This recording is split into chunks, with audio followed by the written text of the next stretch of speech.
찬송가 375장 찬양하시겠습니다. 찬송가 375장.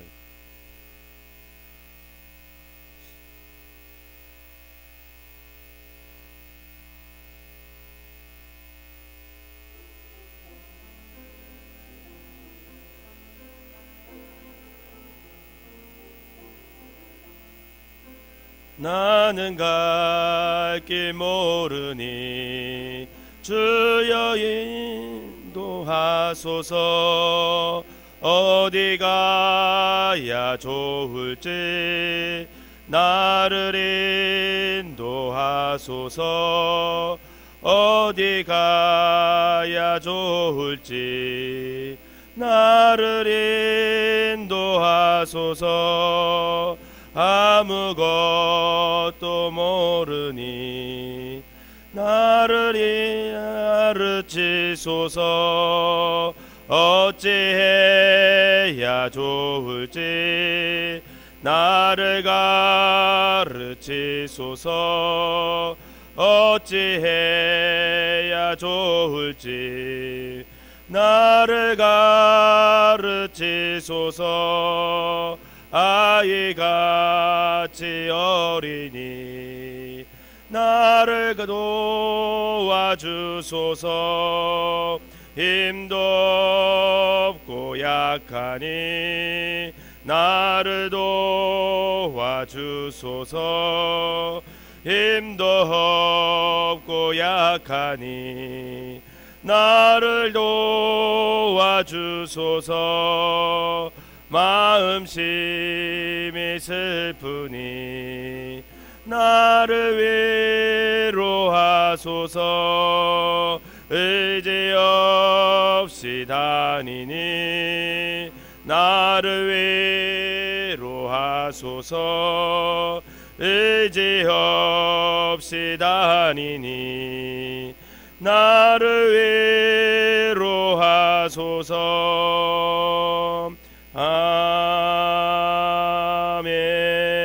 아멘. 사도신경으로 신앙 고백드리겠습니다. 전능하사 천지를 만드신 하나님 아버지를 내가 믿사오며 그 외아들 우리 주 예수 그리스도를 믿사오니 이는 성령으로 잉태하사 동정녀 마리아에게 나시고 본디오 빌라도에게 고난을 받으사 십자가에 못 박혀 죽으시고 장사한 지 사흘 만에 죽은 자 가운데서 다시 살아나시며 하늘에 오르사 전능하신 하나님 우편에 앉아 계시다가 저리로서 산 자와 죽은 자를 심판하러 오시리라. 성령을 믿사오며 거룩한 공예와 성도가 서로 교통하는 것과 죄를 사하여 주시는 것과 몸이 다시 사는 것과 영원히 사는 것을 믿사옵나이다. 아멘. 오늘 함께 보실 말씀은 예레미야 29장 말씀입니다. 예레미야 29장 말씀, 제가 한 절 여러분들이 한 절, 32절은 다 같이 읽도록 하겠습니다. 선지자 예레미야가 예루살렘에서 이같이 편지를 느부갓네살이 예루살렘에서 바벨론으로 끌고 간 포로 중 남아있는 장로들과 제사장들과 선지자들과 모든 백성에게 보냈는데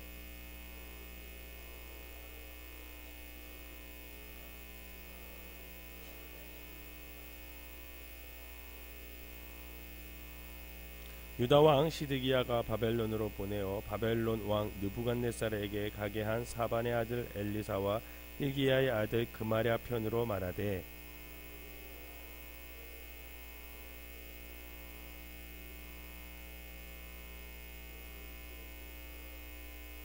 너희는 집을 짓고 거기에 살며 텃밭을 만들고 그 열매를 먹으라.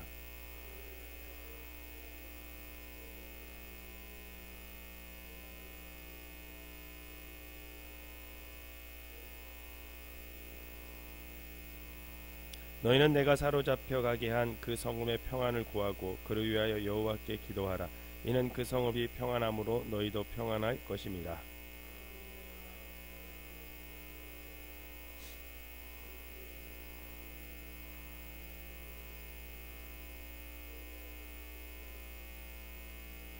내가 그들을 보내지 아니하였어도 그들이 내 이름으로 거짓을 예언함이라. 여호와의 말씀이니라.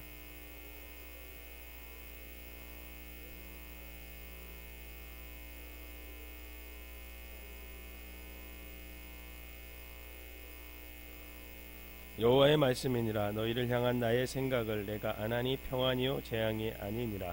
너희에게 미래와 희망을 주는 것이니라.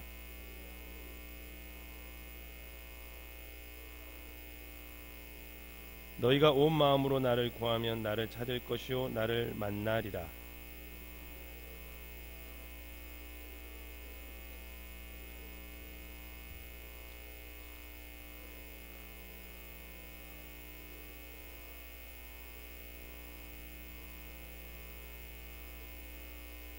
너희가 말하기를 여호와께서 우리를 위하여 바벨론에서 선지자를 일으키셨느니라.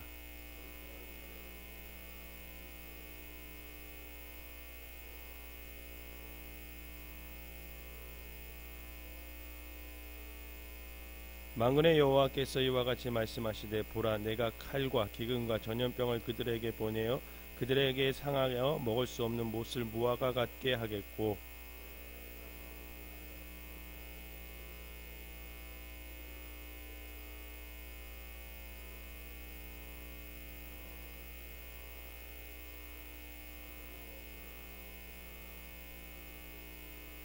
여호와의 말씀이니라. 너희들이 내 말을 듣지 않았기 때문이니라. 내가 내 종 선지자들의 너희에게 꾸준히 보냈으나 너희는 그들의 말을 듣지 않았느니라. 여호와의 말씀이니라.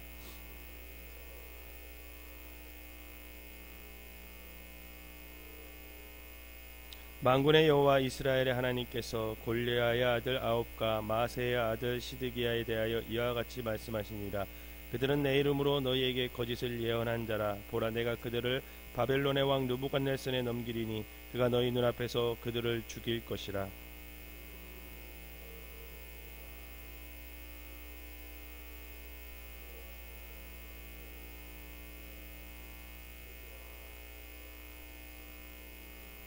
이는 그들이 이스라엘 중에서 어리석게 행하여 그 이웃의 아내와 간음하며 내가 그들에게 명령하지 아니한 거짓을 내 이름으로 말함이라. 나는 알고 있는 자로서 증인이니라. 여호와의 말씀이니라 하시니라. 만군의 여호와 이스라엘 하나님께서 이와 같이 말씀하여 이르시되 내가 내 이름으로 예루살렘에 있는 모든 백성과 제사장 마세의 아들 스바냐와 모든 제사장들에게 글을 보내 이르기를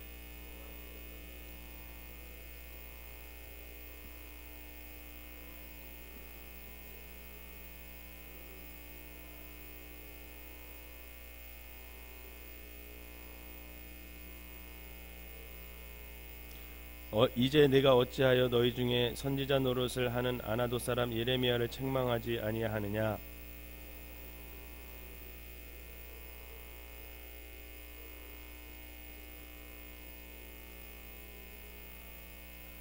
제사장 스바냐가 스마야의 글을 선지자 예레미야에게 읽어서 들려줄 때에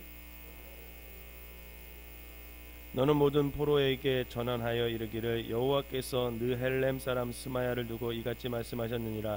내가 그를 보내지 아니하였거든 스마야가 너희에게 예언하고 너희에게 거짓을 믿게 하였도다. 느헬렘 사람 스마야와 그의 자손을 벌하리니 그가 나 여호와께 패역한 말을 하였기 때문에 이 백성 중에 살아남을 그의 자손이 하나도 없을 것이라. 내가 내 백성에게 행하려 하는 복된 일을 그가 보지 못하리라 하셨느니라. 이것은 여호와의 말씀이니라. 아멘. 이 새벽에도 하나님의 은혜가 여러분들과 함께 하시기를 주님의 이름으로 축원합니다. 예레미야는 오늘 본문에서 이제 바벨론으로 옮겨간 포로 가운데 남아 있는 장로들과 제사장들과 선지자들과 또 모든 백성에게 편지를 보냅니다. 한 29절 전반부 쭉 내용은 1절부터 한 20절까지 내용은 예레미야의 편지예요. 그러니까 하나님께로부터 말씀을 받은 예레미야가 그 받은 말씀을 그대로 편지를 써서 포로된 자들에게 끌려간 1차로 끌려간 포로로 끌려간 사람들과 남유다에 남아있는 사람들에게 편지를 쓴 내용이 오늘 본문 1절에서 20절에 있는 내용이고 21절부터 이제 나머지 본문은 다른 거짓 선지자들이 있었는데 그 거짓 선지자들이 하나님의 음성을 듣지 않고 자신들이 생각과 꿈과 뭐 이런 걸 꾼 거를 선포했다가 결국은 그것으로 인해 하나님께 심판을 받은 그런 내용이 오늘 본문 내용입니다. 이 시기는 바벨론 왕 느부갓네살이 이제 주전 597년 이제 제 2차로 유다 백성들을 포로로 잡아간 후에 시드기야가 남유다의 왕으로 이제 올라갔던 그런 시기예요. 그러니까 바벨론이 침공을 해서 느부갓네살 왕이 침공을 해서 포로를 붙잡혀 가는데 한꺼번에 다 끌고 간 게 아니에요. 몇 차에 걸쳐서 이제 끌고 가요. 처음에는 오늘 본문에도 나오지만 기술자들, 학자들, 왕족들, 똑똑한 사람들을 먼저 다 끌고 갑니다. 그리고 나서 이제 2차 끌고 가고 3차 끌고 가고 그렇게 포로로 끌려가는데, 이 선지자 예레미야가 바벨론에 있는 이스라엘 백성들을 위해 이제 붓을 든 시기는 사실 나라가 혼란하고 바벨론에 포로로 간 사람들이 몹시 불안해했던 시기였어요. 그도 그럴 것이, 여러분, 포로로 끌려간 사람들이 굉장히 사실 불안하고 나라를 잃고 또 많은 민족 같은 동족들이 죽음이 당하는 것을 본 다음에 끌려갔잖아요. 그러니까 자신들이 이제 끌려가면 언제 돌아올까, 그런 불안함으로 있었던 그런 시기였고, 이러한 시기에 그 어려움을 당하고 있는 그 백성들에게 예레미야가 하나님의 뜻을 전하기 위해서 오늘 편지를 이렇게 쓰고 있는 것입니다. 오늘 우리에게 이 허락하신 본문 29장을 우리가 읽어보면 선지자라고 일컬어진 사람들의 다양한 목소리가 들려요. 이 시간 우리가 그래서 살펴볼 것이, 이 다양한 목소리를 좀 살펴보면서 우리가 살아가는 우리가 이 시대에도 진정 어떤 음성에, 어떤 말씀에 우리가 귀를 기울여 가며 살아야 되는지, 그것에 대해서 좀 함께 말씀을 좀 살펴보려고 합니다. 첫 번째로 들을 수 있는 것은 선지자 예레미야의 목소리입니다. 예레미야는 29장 전체에 걸쳐 이제 하나님의 메시지를 편지를 통해서 이야기를 하고 있는데, 그 가운데 1절부터 20절까지 내용을 통해 하나님의 음성을 그 백성들에게 전하고 있죠. 그 내용은 먼저는 이제 바벨론에 머물고 있는 이스라엘 백성들을 향한 메시지가 1절부터 14절이에요. 그리고 예루살렘에 남아있는 백성들을 향한 메시지가 15절부터 20절까지 내용으로 각각 나뉩니다. 바벨론에 있는 이스라엘 백성들을 향한 메시지는 사반의 아들 엘리사와 힐기야의 아들 그마랴 편으로 이제 바벨론에 있는 이스라엘 백성들에게 전달되는 거죠. 그 내용을 요약하자면, 지금 이스라엘 백성들이 고국 이스라엘을 떠나, 즉 남유다를 떠난 거죠. 끌려간 거죠, 강제로.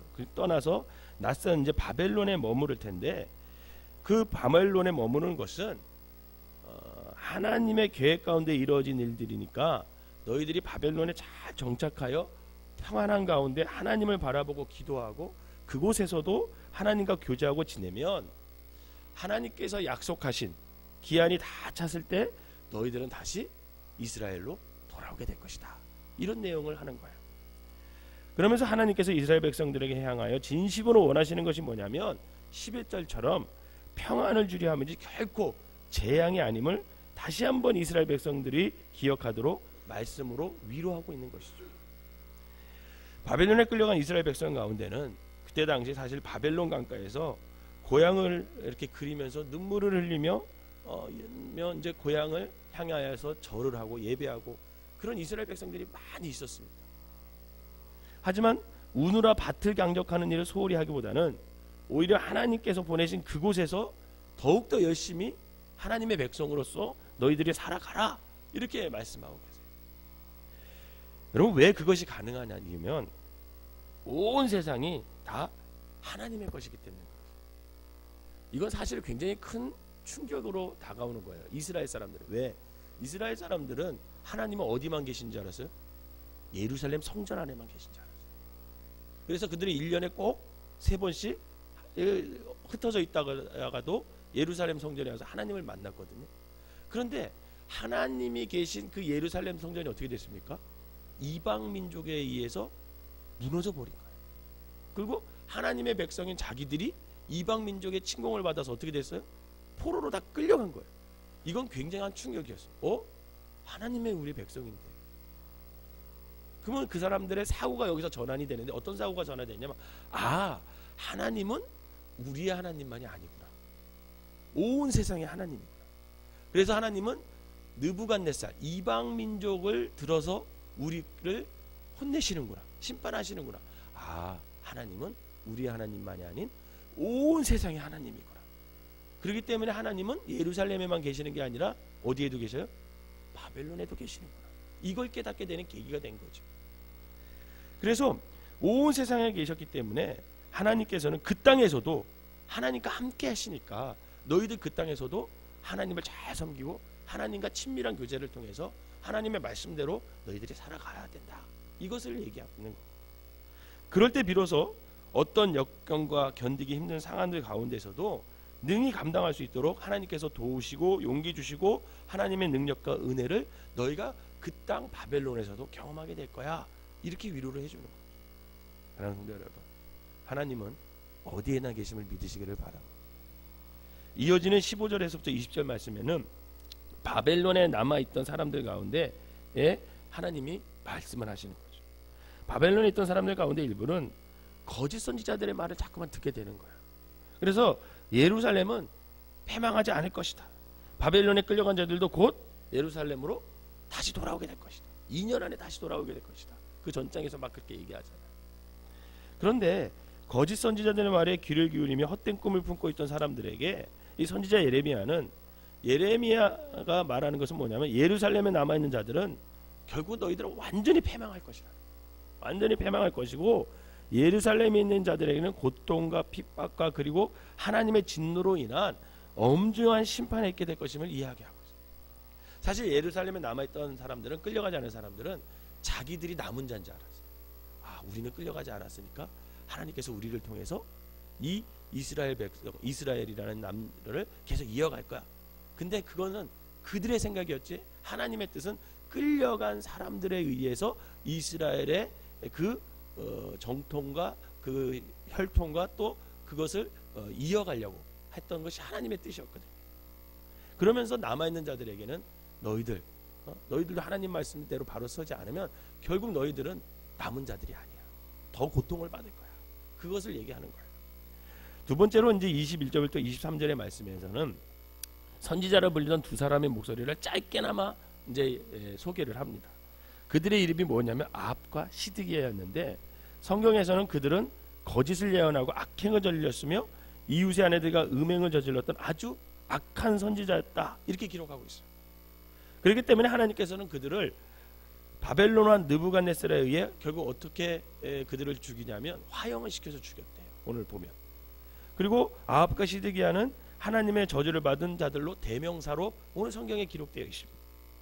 이 장면을 보면서 하나님께서는 결코 죄를 짓는 자들에 대해서는 내버려 두지 않으시고 반드시 그 죄를 심판하시는 그런 공의로운 분이심을 잘 알 수 있습니다. 그런데 그 공의 하나님께서는 죄악을 심판하시는 도구로 악한 자들까지도 들어 사용해서 죄를 멸하시는 분이라는 걸 아셔야 돼요. 23절에서 하나님께서는 거짓 선지자들의 악행에 대해 모두 알고 계시는 증인이다 이렇게 말해요. 하나님이 증인이라는 거예요. 여러분, 하나님이 증인이면 빼도 박도 못하는 거잖아요. 다른 사람이 알지 못한다고 하더라도 하나님께서는 우리가 짓는 모든 죄를 다 아시고 그 죄의 증인이 될 것이다. 이게 성경의 말씀이에요. 그렇기 때문에 우리의 죄를 아버지 하나님께 낱낱이 하라고 진심으로 용서를 구하는 그 회개의 모습이 그래서 날마다 있어야 된다는 거예요. 왜? 하나님과 나는 내가 진 죄를 알고 있잖아요. 그렇기 때문에 우리의 삶 가운데 날마다 하나님께 나와서 진짜 간절함으로 마음을 당해서 회개하는 그 모습이 오늘 우리에게 있어야 된다는 거죠. 마지막으로 24절에서 32절을 통해서 한 선지자의 목소리를 들을 수 있어요. 그의 이름이 스마야예요. 이 스마야는 바벨론에 끌려간 사람이에요. 거기서 예언을 했던 거짓 선지자 중에 한 사람이에요. 그런데 예레미야가 편지를 통해서 바벨론 사람들에게 보냈잖아요. 그것을 읽어줬잖아요. 그랬더니 스마야가 그것을 듣고 왜 예레미야처럼 이런 헛소리를 하는 사람을 가만두지 않느냐 하면서 남아있는 사람들에게 가서 전한 거예요. 빨리 잡아서 예레미야를 혼내주든지 처형하든지 어떻게 해라, 그런 내용이에요. 그 스마야인데, 이 스마야는 제사장 스데반에게 편지를 써서 왜 예레미야 같은 자를 책망하지 않고 그냥 두느냐, 예레미야를 처벌을 해라. 우리가 곧 돌아가야 되는데 왜 거기서 경작하고 거기서 살고 거기서 하나님과 거기서 예배드리면서 거기서 사는 것이 왜 하나님의 뜻이라고 자꾸 말하냐, 우리는 돌아가고 싶은데. 그러면서 그렇게 말하는 예레미야를 처벌해라 이렇게 요구를 했어요. 하지만 공의로운 하나님께서는 오히려 거짓 예언을 하고 있는 그 스마야를 벌하시고 멸절시키는 것을 오늘 그 본문에서 얘기하고 있습니다. 사랑하는 성도 여러분, 본문에 등장하는 선지자로 불리던 자들은 이스라엘 백성들을 향하여 각각 메시지를 전하는 자들, 스스로 다 자신의 메시지가 바로 하나님께서 내리신 메시지라 하였지만 그 가운데 진실한 하나님의 음성을 전하는 자는 단 한 명뿐, 예레미야뿐이었습니다. 사실 나머지 거짓 선지자들의 메시지는 어쩌면 당시 사람들에게는 더욱 합리적으로 들리는 메시지일 수도 있습니다. 그리고 그 메시지를 듣던 이스라엘 사람들에게 더 듣기 좋은 메시지였을 수도 있어요. 하지만 그것은 모두 거짓이었고 거짓을 전한 자들은 결국 하나님께서 심판하여 버렸다라는 것이 오늘의 내용이죠.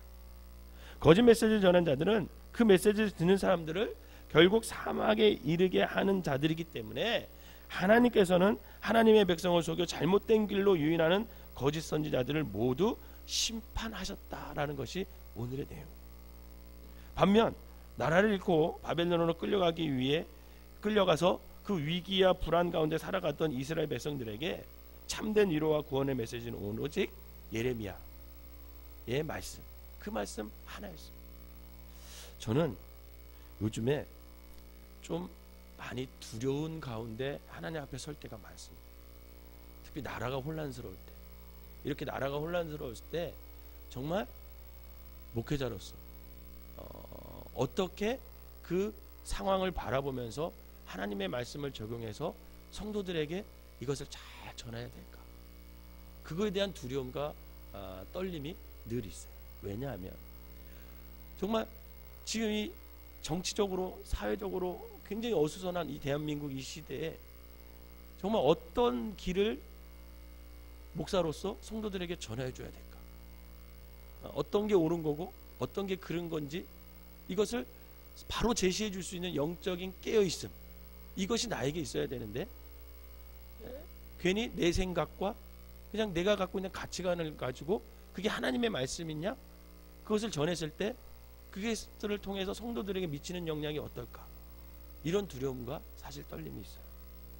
그런데 이런 떨림은 저뿐만 아니라 사실은 이 나라의 한국 교계에 위치가 있는 분들은 더 가져야 된다는 거예요.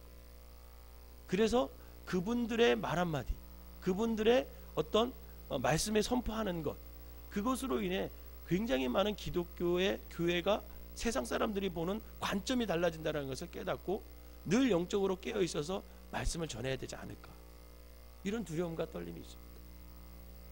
이 시대를 살아가는 우리 역시 참으로 많은 메시지를 듣고 살잖아요. 여러분, 옛날에는 담임 목사님 설교만 들었잖아요, 그죠?